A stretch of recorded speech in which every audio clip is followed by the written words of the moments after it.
This year, I won my local state chess championship.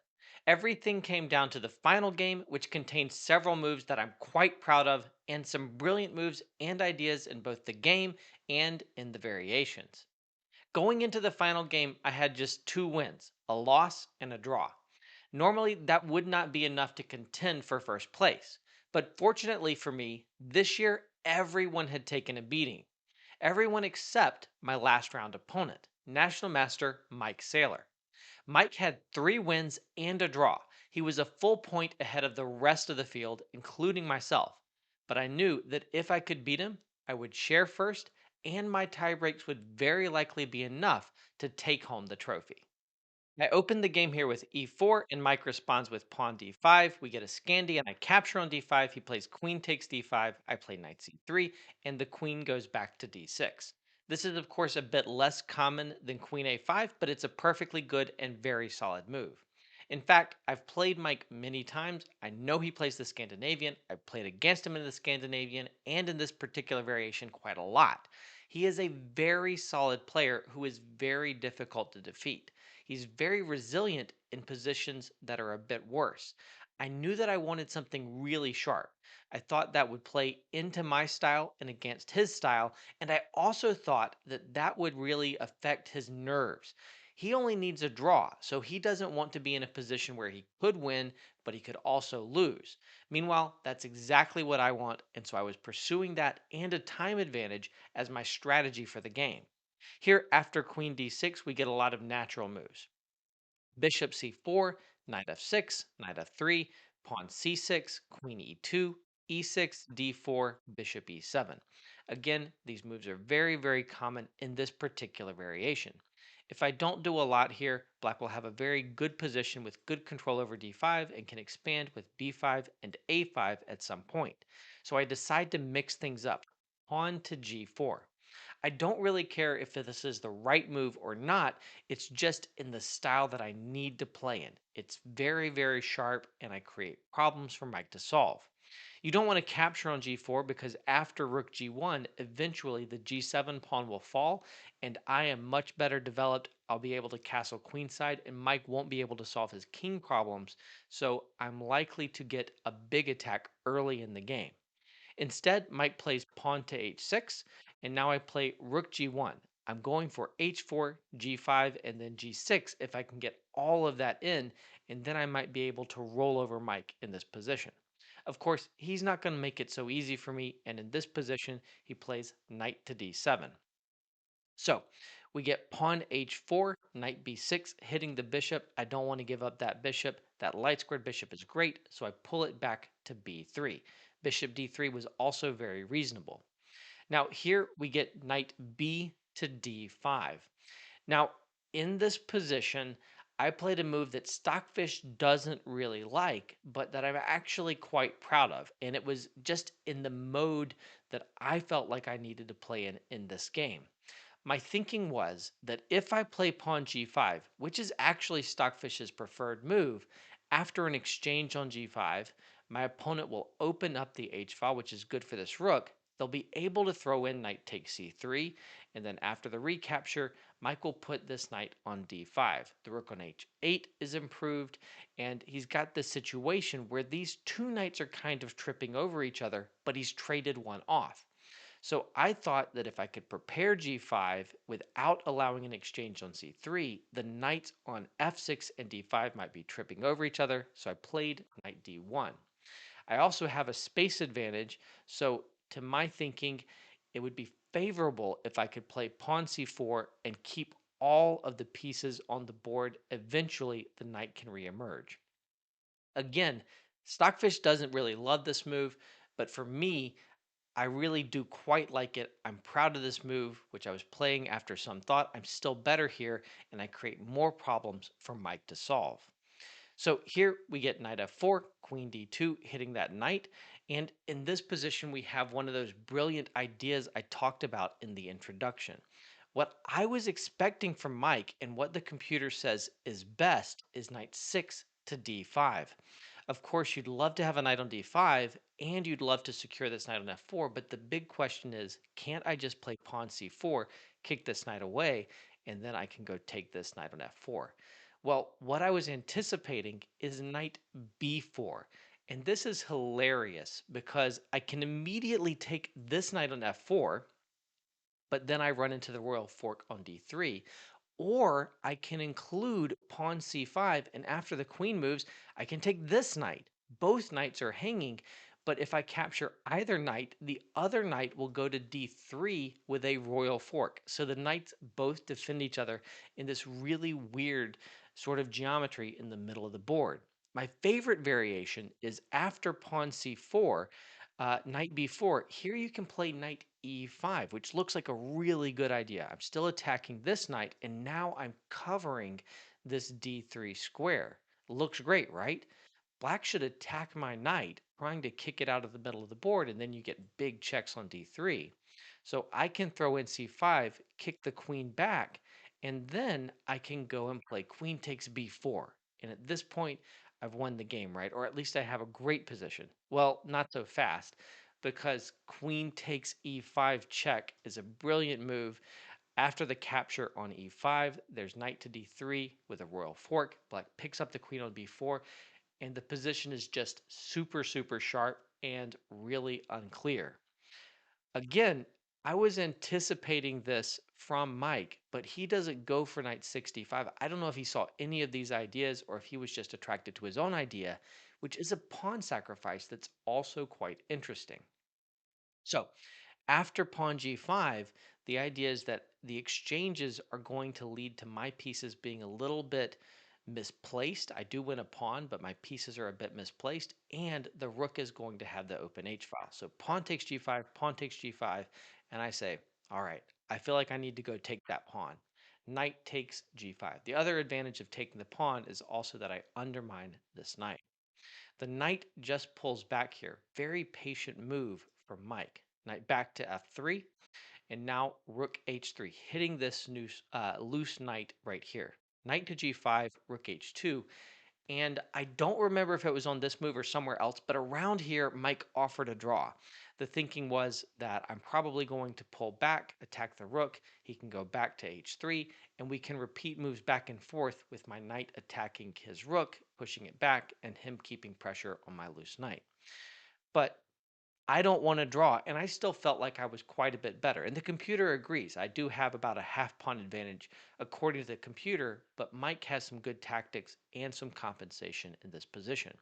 I try the move knight to c3, bringing that knight finally off of the d1 square. After knight c3, we get knight h4, which is a very dangerous, scary move. One of the points is that I would like to play the move queen f4 here, going to try to trade queens with that extra pawn for me and also trying to expose the rook over here. But I can't actually play queen f4 because after a trade, there's knight g2 check with a fork, and I need to give up the exchange. I should lose the game. There are also other tactics with this knight on h4. If this knight's ever not there, then this is a massive, massive fork. For example, I'd like to put a knight on e4, but after a trade, knight f3 check just wins the game for black. So after knight h4, I found another move that I was quite proud of in this game, and this time Stockfish says, yes, this is the best move. That is the move King F1. King F1 deals with these ideas like knight G2 check in some positions and knight F3 check in other positions. And it does, yes, give up the right to castle, but it also introduces other threats like queen to F4 in some positions, which can be a positional threat. And there's no longer any ideas of rook H1 check in a lot of situations because I'll be able to block any checks on the first rank pretty easily. At some point, black could play a move like pawn b6. This is really kind of the only idea to get at my king on f1, but I'll pretty much always just meet b6 with bishop c4, which will move my bishop to a better square and really cover all of the light squares. So my king is surprisingly safe on f1. After king f1, we get knight g6, queen e3. I'm slowly starting to untangle the queen that I had on d2, the bishop on c1, the rook on a1, queen c7. Queen c7 is not a good move. It is Mike's biggest mistake in this game. He really should be trying to play bishop d7 and castle queenside. I have some good moves in that position, like bringing a knight to e4, but you need to play bishop d7 and castles queenside, and I don't know what queen c7 was trying to achieve. After this loss of time, I'm nearly winning in this position, but of course, there are lots of tactics. Queen f3 right here. Now this knight can't move because of queen takes f7. So a knight coming to e4 starts to be a big problem for black. Rook to h8. And now knight c to e4, attacking the knight. And again, it can't move because if it takes, I'm just going to take on f7 check, and that's devastating. Queen back to d8, and now a simple move, bishop d2. I really liked playing this move. This move actually has a threat. It's not just a simple developing move that intends to bring the rook in, although it is also that.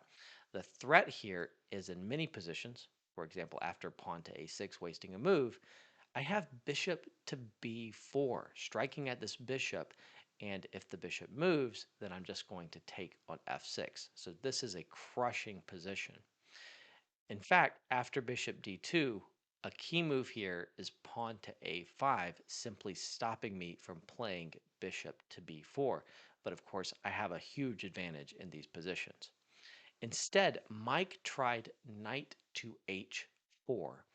And in this position, I'm starting to get low on time. I've managed to keep a time advantage, and that was a big part of the game. At different points, I had 10, 20, maybe 30 minutes more than Mike. At this point, though, we're both getting into some time trouble. I think I still had about 10 minutes more, and I used most of that time to calculate rook h1. A brilliant move, and one that was super satisfying to play here with a crowd of people watching the game because, again, first board in the state championship, this is really deciding everything in this particular tournament. I am offering a queen sacrifice with rook to h1. Before I show you what happens if Mike accepts the queen sacrifice, I'll mention that the best move, according to the engine, is this a5 move again to stop bishop b4. Now, I just love my position here. There are so many things I can do, simple things like queen f4, and I should have a crushing position. But I think it's really funny that the idea of bishop b4 is so strong that a5 is the best that black can do. However, after rook h1, what happens if you accept the queen sacrifice? Knight takes f3.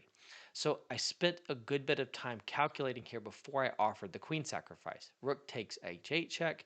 Now bishop f8 is forced. And in this position, the first thing I was considering was the geometrically very pretty knight takes f6 check. Then after queen takes, there's rook takes f8 check, pulling the king into a royal fork with knight h7 check. But of course, this is not the end of the line.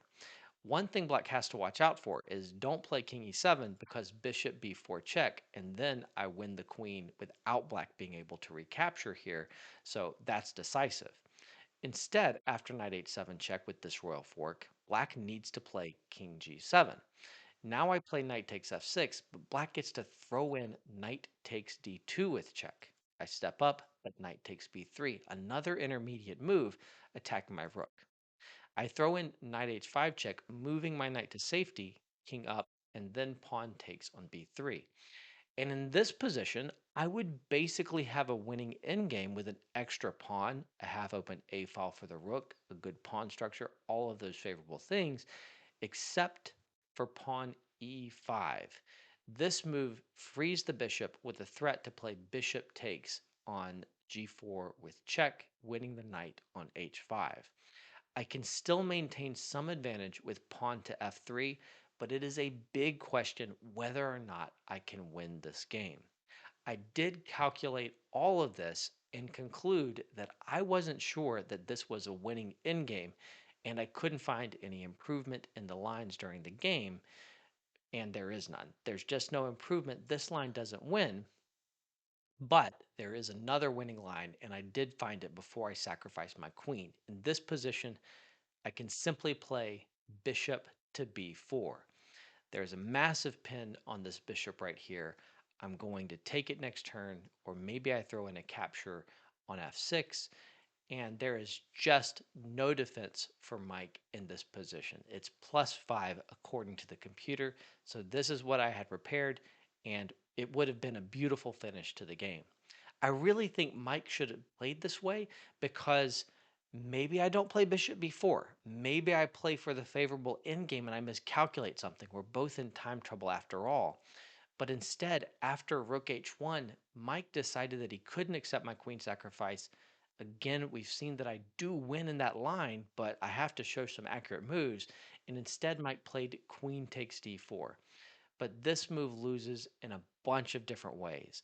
And everything is basically over after bishop c3. Massive, massive pressure right here. We get knight takes f3. I get to throw in a capture on h8 with check. The king moves. I take on d4. Knight takes on e4. Knight takes on f3. At this point, I'm up a clean rook. And after b6, rook d1, Mike resigned. This was a really, really satisfying game. It was super tense for me. I thought there were a lot of fun ideas. I was happy that I was able to keep the pressure up in this must win position. And ultimately, the tiebreaks did favor me. There was a three-way tie with South Carolina players at the top. There was even a fourth player from North Carolina tied there as well. All of us did become co state champions, but I had the tiebreaks and managed to take home the trophy in the end. And I got a super memorable game here with a lot of fun variations that I just loved exploring during the game and after the game. And I hope you've enjoyed looking at these variations as much as I have. Thanks so much.